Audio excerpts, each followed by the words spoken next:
राधे राधे मेरे प्यारे भक्तों, क्या आपने कभी गौर किया है कि आपकी नींद अक्सर रात के बीचों बीच, खासकर सुबह 3 बजे से 5 बजे के बीच में खुल जाती है, या फिर आपको उसी समय पेशाब जाने की जरूरत पड़ती है? अगर ऐसा है तो जरा सावधान हो जाइए, क्योंकि यह कोई साधारण बात नहीं है।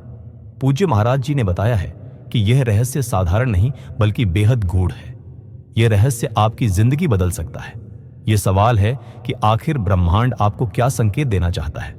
कौन सा देवता आपको कोई संदेश भेज रहा है? यह कोई संकट की आहट है या फिर आने वाली खुशियों का संकेत? इस पूरी जानकारी को मैं आपको विस्तार से बताने जा रहा हूं, लेकिन उससे पहले मेरे प्यारे भक्तों, आपसे एक निवेदन है। अगर आप सचमुच भगवान के सच्चे भक्त हैं तो इस वीडियो को अभी लाइक कर दीजिए और नीचे कमेंट बॉक्स में राधे राधे जरूर लिखिए। और साथ ही यह भी बताइए कि क्या आपकी नींद भी इस समय के बीच में खुलती है? दोस्तों, यह समय बहुत ही विशेष होता है। रात्रि 3 बजे से 5 बजे तक का समय सामान्य नहीं माना जाता। यह काल वह है जब ब्रह्मांड की अदृश्य शक्तियां सक्रिय हो जाती हैं। देवी देवता, पूर्वज, यहां तक कि आत्माएं और भूत प्रेत भी। यही कारण है कि इस समय अक्सर हमें अलग अलग प्रकार के संकेत मिलते हैं। अगर हम अपने जीवन में कोई गलती कर रहे हो तो भगवान इसी समय हमें चेतावनी देना चाहते हैं, और अगर हम सही मार्ग पर हों तो यही समय वह है जब देवता हमसे प्रसन्न होकर संकेत देते हैं। कभी यह संकेत हमारे सपनों के माध्यम से आते हैं, कभी अचानक नींद टूटने के रूप में। भक्तों, रात 1 बजे से 2 बजे तक का समय भूत प्रेत और नकारात्मक शक्तियों का होता है। अगर आपकी नींद इस समय खुलती है तो यह संकेत है कि आपके घर या आसपास कोई नकारात्मक ऊर्जा मौजूद है। सावधान रहना बेहद जरूरी है। ऐसे समय में आपको तुरंत हनुमान जी का स्मरण करना चाहिए और एयूएम हनुमंते नमः मंत्र का जाप करना चाहिए। इससे हनुमान जी आपकी रक्षा करेंगे। और हाँ, सोते समय अपने तकिए के नीचे चाकू जरूर रखें। रात 2 बजे से 3 बजे तक का समय पूर्वजों का होता है। अगर इस समय नींद खुल रही है तो समझ लीजिए आपके पूर्वज आपसे नाराज हैं। शायद आपकी कोई गलती उन्हें पीड़ा पहुंचा रही है। इस संकेत को नजरअंदाज करना खतरनाक साबित हो सकता है। इससे जीवन में दुख, बीमारियां और रिश्तों में बर्बादी तक आ सकती है। इन परेशानियों से छुटकारा पाने के लिए नीचे लिखे गए उपायों को जरूर करें। पहला, कुत्तों को रोटी खिलाइए। दूसरा, मछलियों को आटे की गोलियां खिलाइए। तीसरा, माता को चारा खिलाइए। और चौथा, अमावस्या और 11 को पूर्वजों के लिए विशेष पूजा करें।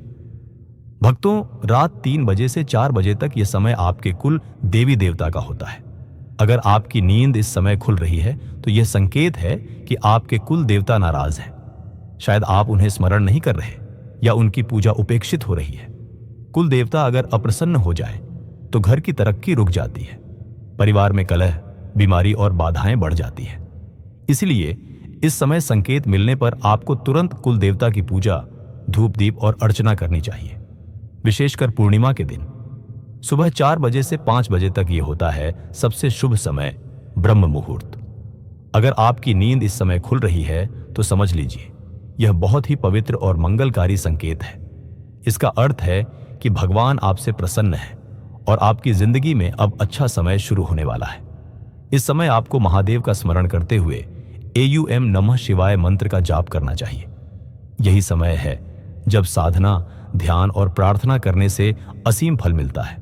दोस्तों, भगवान और ब्रह्मांड केवल नींद टूटने से ही नहीं बल्कि सपनों के जरिए भी संकेत देते हैं। सांप का सपना, यह अशुभ माना जाता है, बड़ी समस्या का संकेत है। ऐसे में आपको नाग देवता के मंदिर जाकर नारियल और दूध अर्पित करना चाहिए। बच्चे का सपना बहुत शुभ माना जाता है, आने वाले समय में खुशियां और सुख समृद्धि का संकेत है। ऊंचाई से गिरने का सपना दिखने में डरावना लगता है, लेकिन वास्तव में यह उन्नति और प्रगति का सूचक है। तो मेरे प्रिय भक्तों, अब आपने समझ लिया कि रात को अलग अलग समय पर नींद खुलने का क्या रहस्य है। यह केवल शारीरिक वजह नहीं बल्कि आध्यात्मिक संकेत भी हो सकता है। इन संकेतों को समझकर आप अपने जीवन की दिशा बदल सकते हैं, आने वाली परेशानियों से बच सकते हैं और अपने भाग्य को सुधार सकते हैं। अगर आपको यह ज्ञान अच्छा लगा हो तो वीडियो को जरूर लाइक करें, चैनल को सब्सक्राइब करें और नीचे राधे राधे लिखकर भगवान के प्रति अपनी श्रद्धा प्रकट करें।